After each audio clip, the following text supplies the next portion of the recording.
नमस्कार मित्रों, कथा कथन में आपका स्वागत है। यहाँ सुनते हैं आप हिंदी साहित्य की कहानियाँ। आज सुनिए वरिष्ठ प्रवासी साहित्यकार डॉक्टर पुष्पा सक्सेना जी की लिखी हुई कहानी निष्कासन।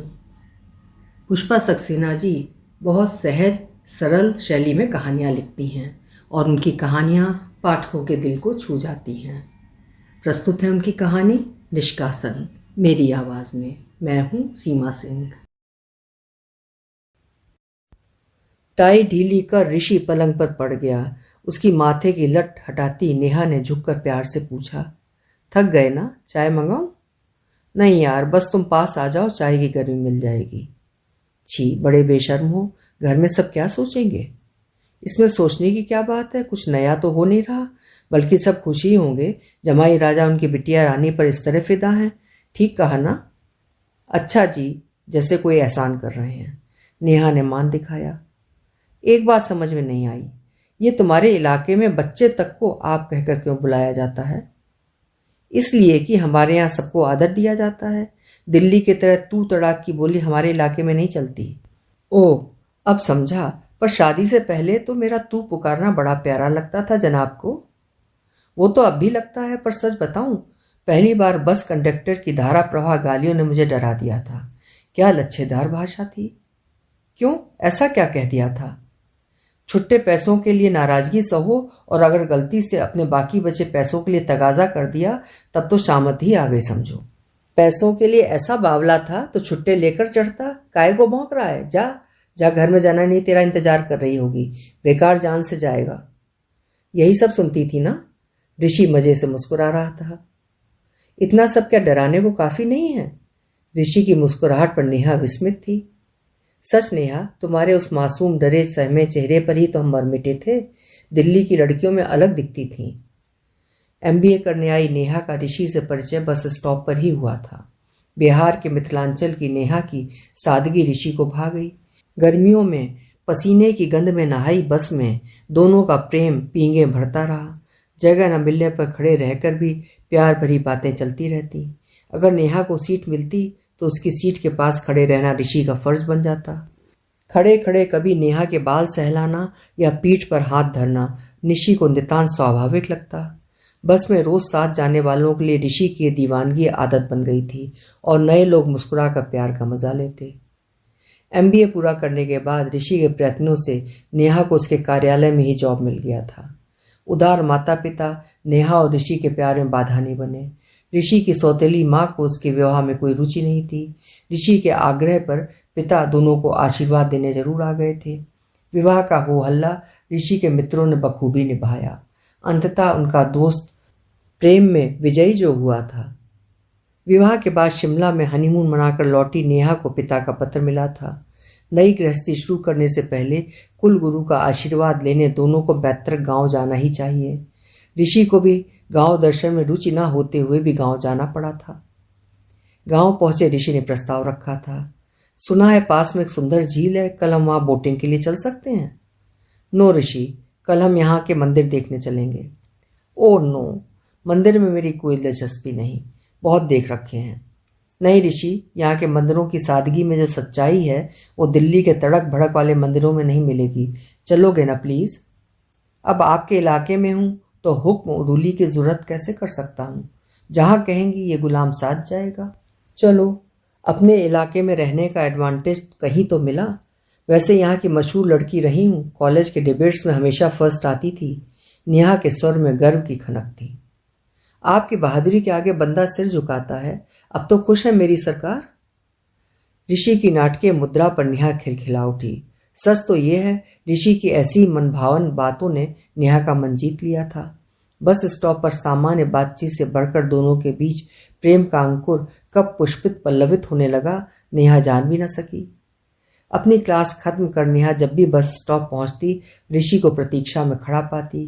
कभी बस की प्रतीक्षा में खड़ा पाती, कभी बस की प्रतीक्षा में ठंडा कोक लिए खड़े खड़े काफी देर हो जाती। पर दोनों के खिले चेहरे कोक से मिली ताजगी के प्रतीक बन लोगों को आकृष्ट करते। दूसरी सुबह मिथिलांचल के मंदिर दिखाती नेहा उत्साहित थी। दूध से उजले चेहरे को मुग्ध दृष्टि से देखता ऋषि अचानक पूछ बैठा, एक बात बताओ नेहा, यहाँ हर जगह जानकी के ही मंदिर क्यों हैं, राम मंदिर क्यों नहीं है? दादी कहा करती थी कि जानकी जी मिथिला की बेटी थी, रामचंद्र ने उनका परित्याग किया था, बेटी का निर्वासन मिथिला वालों के लिए दुखदायी था, पर दामाद को दंडित तो नहीं किया जा सकता ना, सो अपना आक्रोश मिथिला वासियों ने इस तरह प्रकट किया।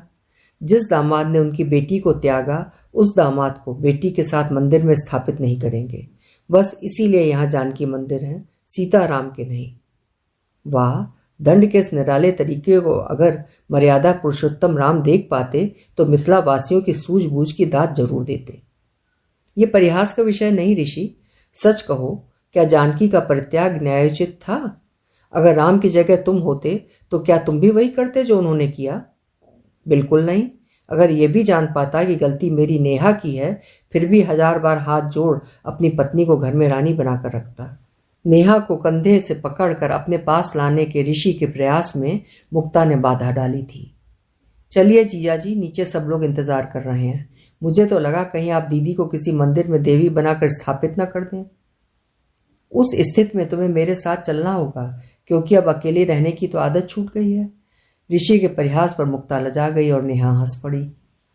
एक सप्ताह हंसी खुशी में बीत गया। बहुत जल्दी अपनी वाक्पटुता के कारण ऋषि सबका चहेता बन गया। दिल्ली वापस जाती नेहा को सीने से लगा मां रो पड़ी। नम आंखों से दामाद से विनती की थी। वैसे तो जब से पढ़ाई के लिए घर से बाहर गई तब से नेहा हमसे दूर रही, पर अब तो हमारा इस पर कोई अधिकार नहीं रहा। इसे प्यार से रखना बेटा। आप चिंता न करें अम्मा जी, नेहा को कभी किसी तरह की शिकायत का मौका नहीं मिलेगा। छोटी बहन मुक्ता के सिर पर प्यार से हाथ धर नेहा ने दिलासा दिया था, जल्दी ही तुझे दिल्ली बुला लूंगी। लड़कियों के लिए यहाँ बहुत कोर्सेज हैं, कहीं भी एडमिशन दिला दूंगी। हाँ, ये ठीक रहेगा। वैसे भी आपके बाबूजी ने हमारे लिए इतना बड़ा घर खरीद दिया है कि जगह ही जगह है। दूसरी सबसे बड़ी बात, दिल्ली में मुझ जैसे अच्छे लड़कों की कमी नहीं। मुक्ता भी अपने लिए मनपसंद पति चुन लेगी। क्यों, ठीक कहा ना मुक्ता? छी जीजाजी, आप बड़े वो हैं। सबके सम्मिलित हास्य पर मुक्ता लजा गई थी। दिल्ली पहुंचकर पुरानी दिनचर्या शुरू हो गई। फर्क बस इतना था कि अब बस की जगह ऋषि का स्कूटर आ गया था। नेहा के साथ ऋषि का एकाकी जीवन परिपूर्ण हो गया था। कभी ऋषि माँ बाप का लाडला इकलौता बेटा था। माँ की मृत्यु के बाद जब पिता ने दूसरी शादी कर ली तो ऋषि बहुत अकेला पड़ गया था। वे माता और उनके बच्चों के साथ ऋषि रिश्ता नहीं जोड़ सका। पिता ने कभी उसका मन समझने का प्रयास ही नहीं किया। ऋषि का अतीत उसे कभी कभी उदास कर देता। अपनी छोटी सी गृहस्थी को सजाने संवारने में नेहा जुट गई। जब भी कुछ नया खरीदती, मुक्ता को पूरी खबर पहुंच जाती। अपनी उस दुनिया में सबसे बेखबर दोनों खुश जी रहे थे। अपने सौभाग्य पर नेहा गर्वित थी। विवाह के पहले बाबूजी को शंका थी, कहीं नेहा के चयन में गलती तो नहीं, पर अब सब आश्वस्त थे। प्यार से दमकते उनके चेहरों से रश्क हो आता। पिछले कुछ दिनों से नेहा की तबीयत गिरी गिरी सी रहती। बिस्तर से उठते चक्कर से आ जाते। ऋषि परेशान था। पड़ोस की उर्मिला चाची ने जब किसी खुशखबरी की संभावना की बात कही तो नेहा चौंक उठी। ऑफिस से छुट्टी ले नेहा पास के हॉस्पिटल पहुंची थी। ऋषि किसी सेमिनार में लखनऊ गया हुआ था। लेडी डॉक्टर के केबिन में नेहा को परिचित चेहरा दिखा था। डॉक्टर की दृष्टि में भी पहचान उभर आई। नेहा, तू यहाँ? डॉक्टर विस्मित थी। मैं भी चक्कर में पड़ गई। तू डॉक्टर बन गई सुरेखा? क्यों, क्या मैं इस लायक नहीं थी यार? ये माना तू मुझसे कुछ ज़्यादा होशियार थी, पर हम भी किसी से कम नहीं। मेडिकल एंट्रेंस परीक्षा में क्वालिफाई करके मेरिट में आई, डोनेशन से नहीं। हाँ, ये बता तू क्या कर रही है? मैंने कब कहा तू किसी से कम है? कितने सालों बाद हम मिल रहे हैं। मैंने दिल्ली में MBA करके यहीं जॉब कर लिया है। तूने तो MBBS कानपुर से किया था ना। आज अचानक मिलकर कितना अच्छा लग रहा है। इसीलिए तो कहते हैं ये दुनिया बड़ी छोटी है।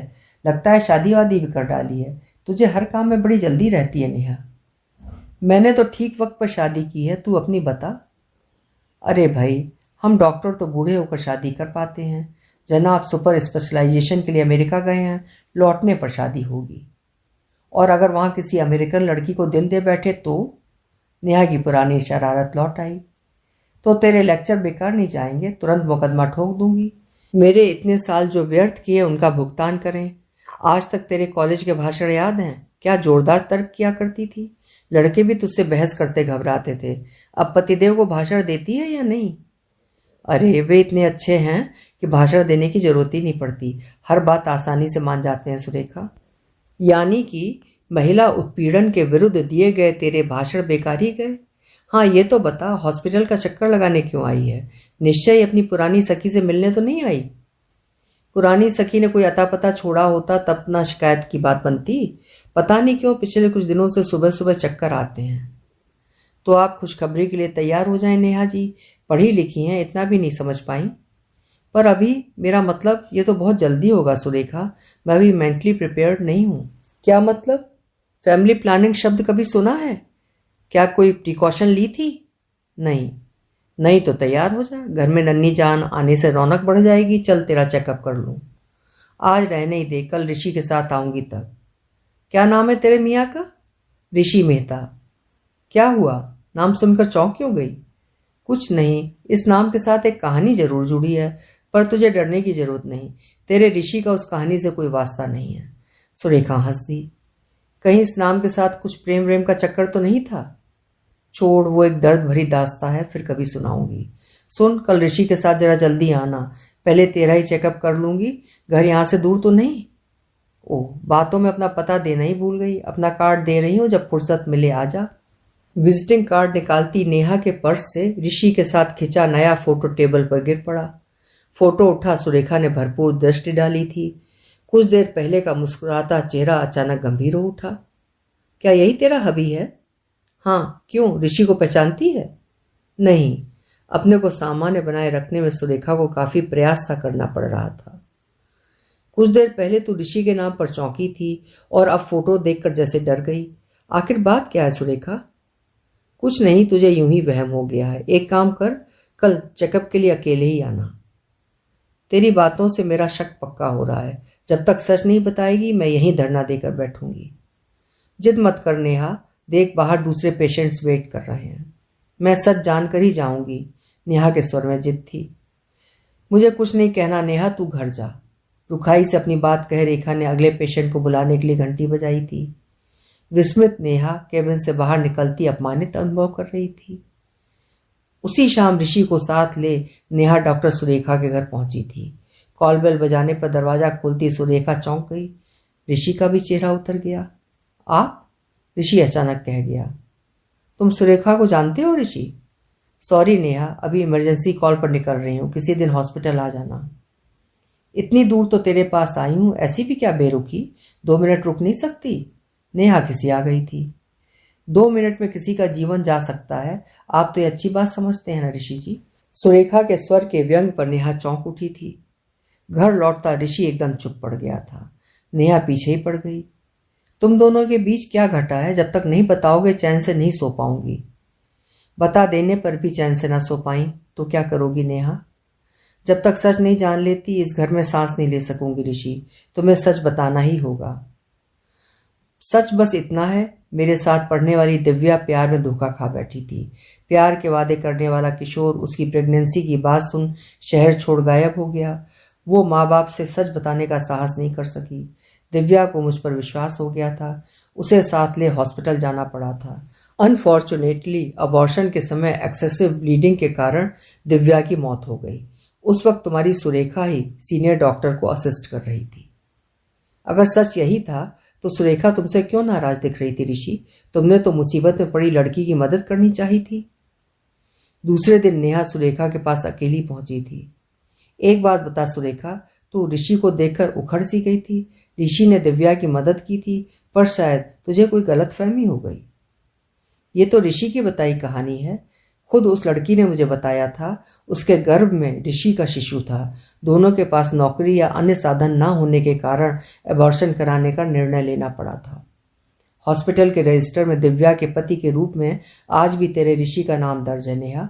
मरने वाले झूठ नहीं बोलते। ओह नो, ये सच नहीं हो सकता। सिर थाम नेहा कुर्सी पर ढहसी गई थी।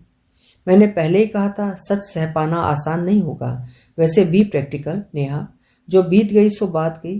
तू ऋषि को प्यार करती है, अतीत को भुला देने में ही भलाई है। निर्णय लेने में नेहा को देर कभी नहीं लगी थी। अपना सामान पैक करती नेहा को ऋषि ने समझाना चाहा था। मैंने तुम्हें सच बताया है नेहा, मेरी बात पर विश्वास करो। बात सच झूठ की नहीं है ऋषि, तुमने मेरा विश्वास तोड़ा है। अगर तुम्हारा सच तुमसे सुन पाती तो शायद मेरा निर्णय दूसरा होता, तुम्हारा अपराध भी क्षम्य होता। पर अब नहीं ऋषि, नहीं, अब मेरा निर्णय नहीं बदल सकता। तुम्हारा निर्णय क्या है नेहा? हमारे लिए घर खरीदते वक्त पापा मम्मी ने कहा था, घर एक मंदिर होता है। पति पत्नी का एक दूसरे के प्रति प्यार और विश्वास ही घर की नींव मजबूत बनाता है। अब हमारी वो नींव खोखली निकली। मैं घर छोड़कर जा रही हूँ ऋषि। पर यह घर तो तुम्हारा है नेहा, तुम्हें घर छोड़ने की जरूरत नहीं। याद है ऋषि, जानकी मंदिर देख तुमने कहा था मिथिला वासियों के दंड का तरीका निराला है। आज उसी परिपाटी में मैं मिथिला की बेटी अपने को स्वयं इस घर से निर्वासित कर रही हूँ। पर इस तरह तो तुम अपने को दंडित कर रही हो नेहा, मुझे नहीं। मेरा निरपराध निर्वासन हमेशा तुम्हें अपनी भूल याद दिलाता रहेगा ऋषि। हमारे दंड का तरीका सचमुच अनोखा है ऋषि। उदास मुस्कान नेहा के होंठों पर आई। सीढ़ियां उतरती नेहा को ऋषि निर्वाक ताकता रह गया। अभी आप सुन रहे थे डॉक्टर पुष्पा सक्सेना जी की लिखी हुई कहानी निष्कासन। उम्मीद है कहानी आपको अच्छी लगी होगी। कल फिर मिलते हैं। कहानी सुनने के लिए धन्यवाद।